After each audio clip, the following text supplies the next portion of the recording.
When people talk, listen, man, I'm going to raise that red flag. This narrative, especially after 1 year. 1 year. One bad year. It's one big splash move. And because I don't think people understand how much cap space we can create. Alex, I want to ask you, because you're a very humble person. And I'm never going to be right about anything. Yeah. I was right. What's up, y'all? Back again. And I kind of just want to today talk about this whole new narrative that's coming out about how since the Eagles won, look how they built their team. And they've given you the blueprint of how you're supposed to do it. Like, look how dominant their defensive line was. Okay. Yeah, I've just been telling you guys that for, and not you guys, I'm not lecturing. I'm just saying, I've just been saying that for the past, 3 months now. Yes, you quarterback, offensive and defensive line, as far as your interior, wide receiver 1, defensive end, cornerback, safety. Over and over and over again. That's all I've been saying. Doesn't mean that because their defensive interior played well this game, that's what you have to do. Because we've already talked about the data behind people that draft defensive tackles. The main focus for most NFL teams is quarterback, offensive line, edge rushers, and wide receivers. Because those are premium positions and they're hard to get.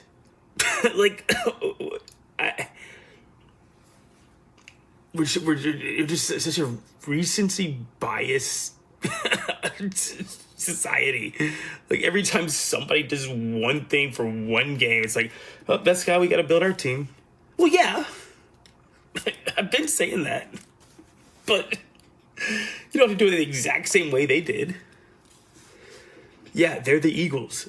They have probably the best general manager in the league. They can make trades for A.J. Brown and Hassan Reddick and Darius Slay and C.J. Gardner-Johnson and Bradbury. Like, they can get those guys in. The Panthers can't do that. So it's a little different. It's just to have it different. and I feel like when I bring this up, people think that I'm trying to hate on Evero. But I'm really not. I'm just saying that the highest paid defensive coordinator in the league is Vic Fangio. The Eagles were 30th in points against last year. They were first in points against this year. They lost Hassan Reddick. They lost Bradbury. They lost Bryce Huff this year as far as getting hurt. Nakobe Dean got hurt. Fletcher Cox retired. And they went from 30th to 1st. It's weird. It's weird when you have, like, the highest paid defensive coordinator. You go from 30th to 1st. That's a big old jump. Oh, by the way, Minnesota hired Brian Flores. They went from 30th to 12th to 4th. Chargers were 23rd in points against last year. They were 2nd this year. What happened? Can you name anybody that they brought on defense? Oh, they just changed their coaching staff? Bananas.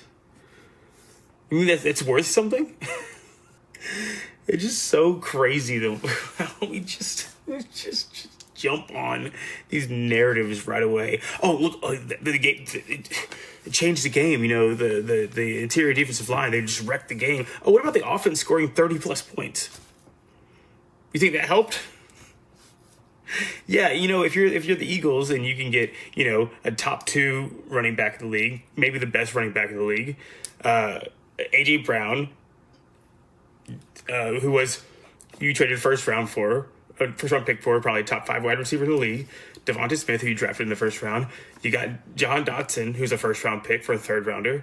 You have 2 first rounders on your offensive line, 2 second rounders on your offensive line. Like, that helps too. That helps too.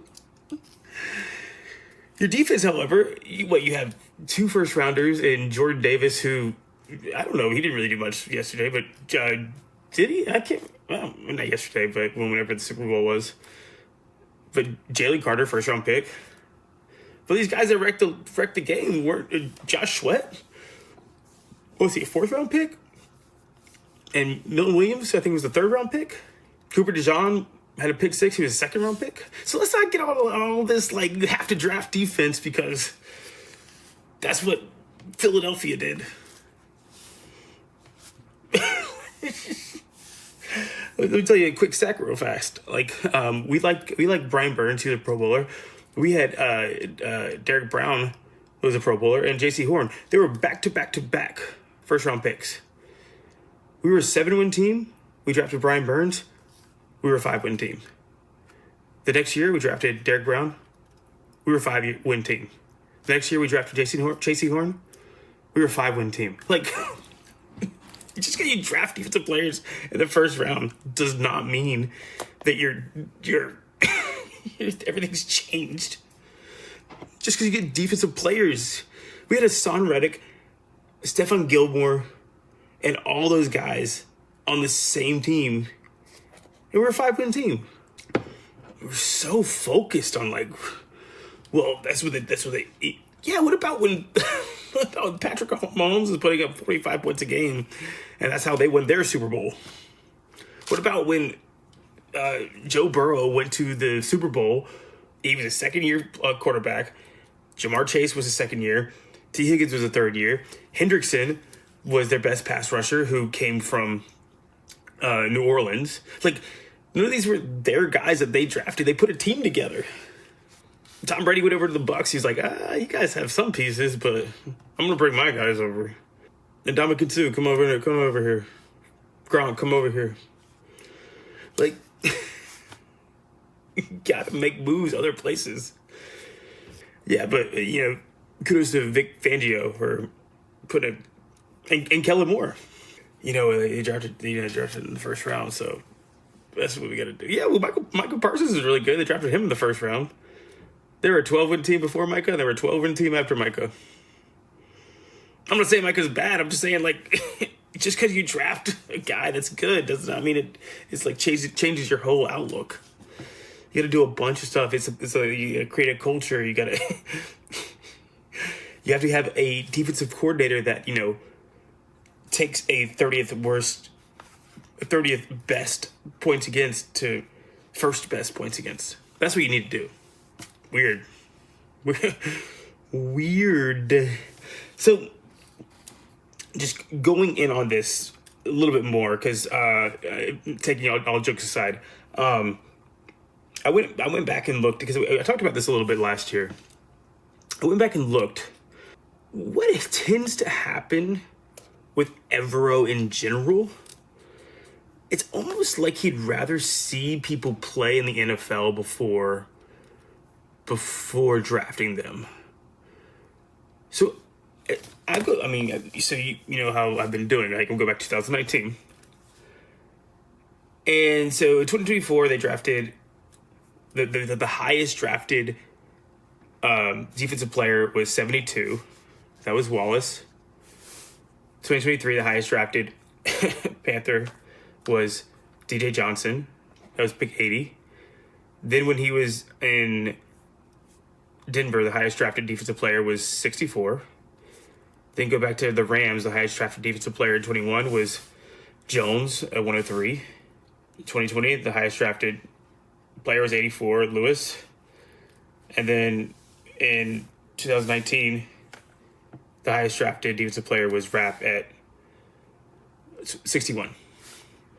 So you're saying that the highest that he's been is 61, but you have 61, 84, 64, 72. So that range is when he usually gets to draft. And I don't know if that's I'm not there. All I can do is speculate, right? All I can do is say that it's a trend. He doesn't get guys in the first round. He just hasn't. I mean, it just hasn't happened as far as when he's been a defensive coordinator. And they brought in a lot of defensive free agents last year. That's why that's how I'm coming to this conclusion. So you built your roster last year. You bring in Fuller, Dane Jackson, Josie Jewell. So Fuller and Josie Jewell are your guys that you've coached before. And then you bring in Clowney, Wanham, Ashawn Robinson. So you spend a lot of money on offensive players, but you do it on like 3 or 4 offensive players. But on defensive players, you just kind of spray and pray. I mean, I don't. It sounds a little weird, but that's kind of what you do. You get guys that kind of understand what you're doing, but you don't draft them, if that makes sense. I don't know. But so far, he hasn't done super well on the guys that he's drafted.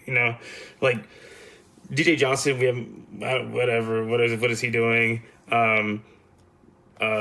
He gets guys in the late rounds. Smith Wade, maybe he's good. Wallace, maybe he's good. Then Wallace feels more like a Dan Morgan pick. I don't know, but it just doesn't feel that we're gonna go defense early, and especially when you're saying that where are my extensions going? Where's my big money going? Well, I've already put big money into Derek Brown. I'm gonna put big money into J.C. Horn.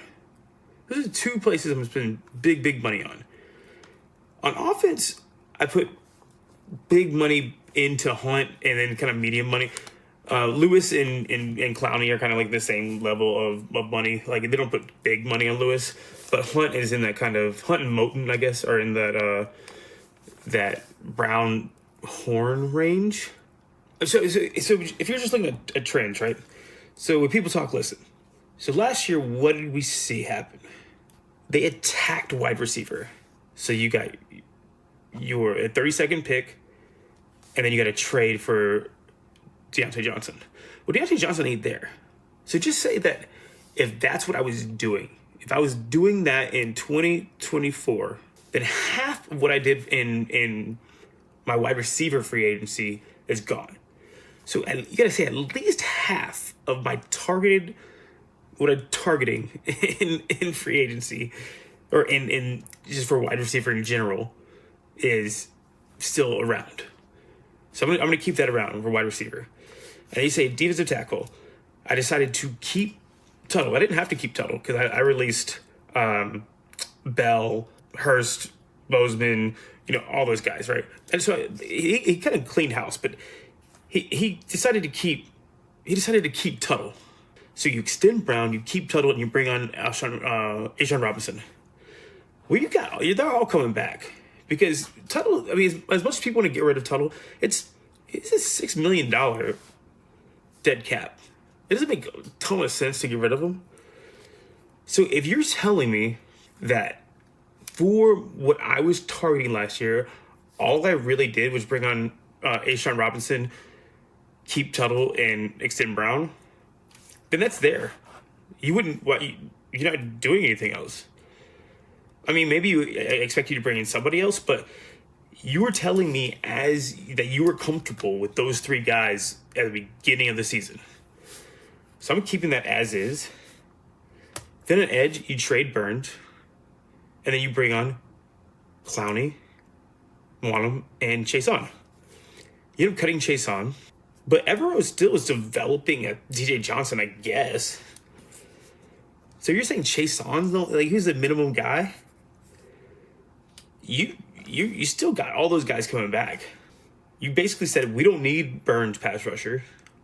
We got the guys that we like, and none of them are leaving. They're all dead cap next year. So you don't lose any of those.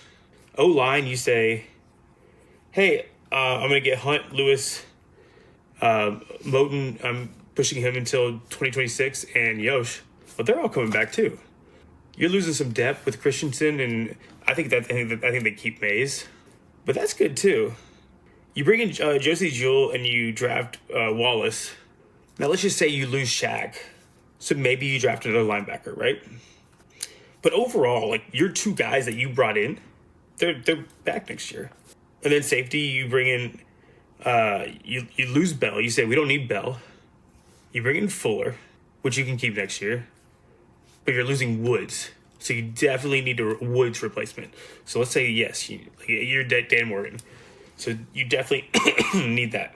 Cornerback, you move Dante Jackson, and you bring in Dane Jackson and Michael Jackson. Sorry, that's so crazy. Dane, right? Wow. Move Jackson, bring in Jackson, and then bring in Jackson. So Dane Jackson is still dead cap. Michael Jackson is just now. It's Michael Jackson, right? Yeah, I think it's Mike Jackson.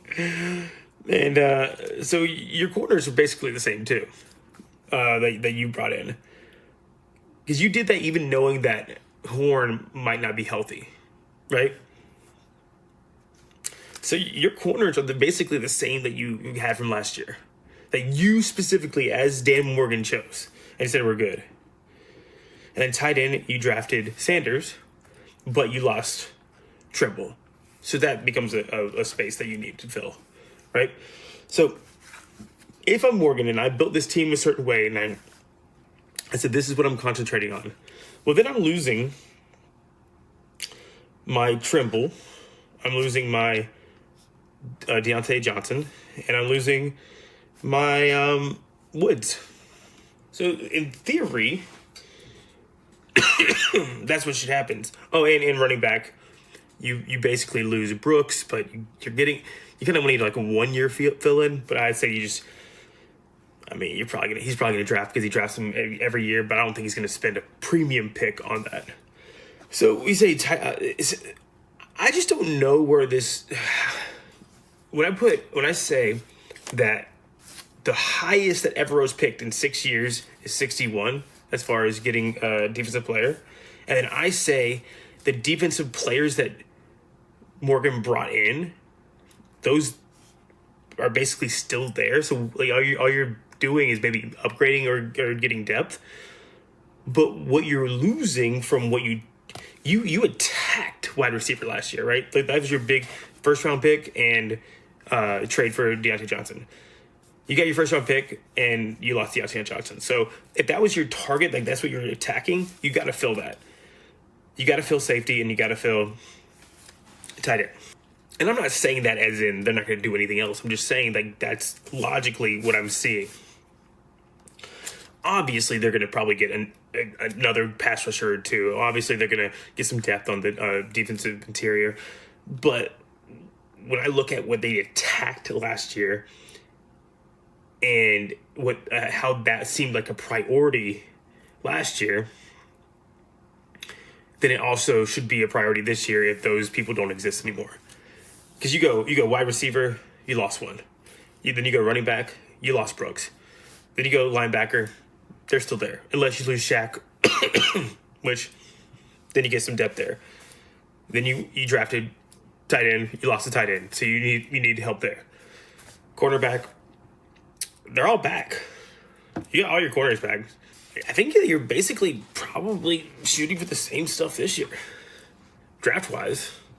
It's what it looks like. This is what it looks like to me.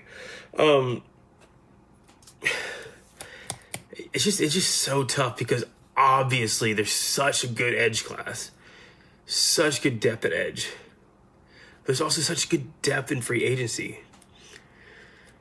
If you want to be like the Eagles, well, the Eagles got a 3rd round and a 4th round pick being their edge rushers this year. Their 1st round pick, Reddick, gone. So you talking about both sides of your mouth? Like it's God, this is really, really, really, really hard to predict. Honestly, it really, really is. Even when I go into I even went into the playoff teams from last year. They had 9 offensive players taken in there with their first pick and 5 defensive players. And then the year before that, it was 7-7. The year before that, it was 6-8. So there's no trend line there either. But I will say, what a lot of people are kind of going into right now is tight end. People really are on Warren. And it is interesting. But if I'm saying when people talk, listen, and I say, well, Brock Bowers was in this past class. And we didn't go after him. We didn't go after Ben Sinnott. We didn't get we decided to wait on we decided to wait on tight end last year. And then I look and say, do tight ends change your team? So looking at all first round tight ends over the years, and I go back to like 2010 and look at Jermaine Gresham, no. Tyler Eifert, no. Eric Ebron, no. Evan Ingram, no. Hawkinson. I don't think Hawkinson's ever won a playoff game. Kyle Pitts, absolutely not. Njoku. I don't think Njoku's ever won a... Yeah, he's won one with Baker, I guess. O.J. Howard, no. Hayden Hurst. He was the second best tight end of that draft, of his own draft. Andrews was in the third round, and he was better than him. Noah Fant, no, for the Broncos. I don't know if he's ever gone to a playoff. Dalton Kincaid is like splitting reps with Knox, and then Bowers, we'll see. But none of them have changed the direction of their team. Almost every other position I can think of did do that. Like you're talking about Von Miller. I mean, like he was Super Bowl MVP. Like that's big. Vita Vea, like you're stopping the run all by yourself. Like those Mike Evans, Cooper Kupp, like those really, really affect your team. And so does tight end to a degree. Like everybody brings up Kelsey, but Kelsey's great with Mahomes. Like I don't know, like he wasn't amazing before Mahomes. I mean, he was a good tight end, but he wasn't Kelsey. Detroit drafted Hawkinson and they just traded him, and they just drafted another tight end. Like they're just not like franchise changing players. So and they basically already told us that tight end was important as important as a 4th round pick last year. So I just don't see us going tight end early. But we know they attacked wide receiver. We know to an extent they wanted to add edge presence in the draft, but Evero's never drafted in the first round, or hasn't in the last 6 years. And that's why I'm just still stuck on wide receiver. There's just too much. There's too much showing those cards. Like people would say Will Johnson, but it was a really good corner class last year, and we didn't draft corner until the 5th round. We basically said we're good, even though we know that Horn's getting hurt, and we know we're trading Jackson. We're good just drafting a 5th round guy. Safety, they just cut Bell, and they said, you know what, we're going to be good with Woods and Fuller, basically. I don't know. Yeah, I mean, I guess that's kind of all I really have. I mean, summing up everything is that Evero only drafts late, usually. An Evero team, they draft people late, and they give him a lot. They give him a lot of free agents. So I kind of feel like that's what's going to happen again. And then, yes, Philly won. Look, their defense looking good, but their offense looked really good too. And their defense was really, really bad last year. And then they hired and paid Vic Fangio the most amount of money in football, as far as a coordinator. And he took that team from 30th in points against to 1st in points against, with no Bradbury or Reddick or Bryce Huff or Nakobe Dean. So coaching matters. Everybody does it different. KC won Super Bowl after drafting Sky Moore and Miko Hardman, and I don't know. But that's it. That's all I got. It's kind of like I feel like it is so much work for sort of like a vague kind of pod, but I hope it's entertaining. I hope you learned something.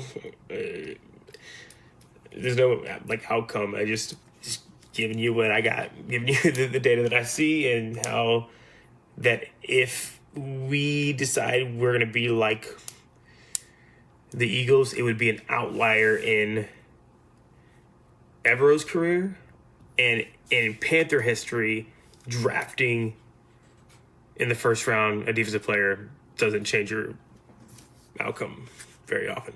But they traded for Christian McCaffrey. They went from a 7-win team to an 11-win team. They drafted Kelvin Benjamin, they went to the playoffs. Drafted Cam Newton, their whole franchise changed. Drafted Brian Burns, 5 wins.